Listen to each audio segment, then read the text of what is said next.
কি এগুলা বিষ? হ্যাঁ, বিষ না দুধ।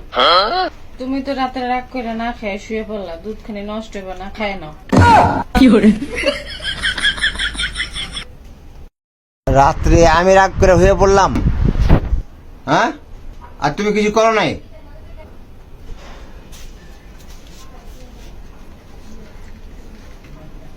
আমি আবার কি করলাম?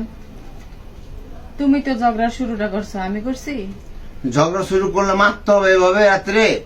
হ্যাঁ, তুমি রাত্রে পাশের বাড়ির ভাবির কথা উঠাইলে কি কারণে? ও মানে পাশের বাড়ির ভাবির কথা উঠেছে দেখে মারবে এভাবে? আমি তো কখনো তো তোর বোনের কথা উঠাই, তোমার ভালো তোমার বেস্ট ফ্রেন্ডের কথা উঠাই, তখন তোমার না? হ্যাঁ,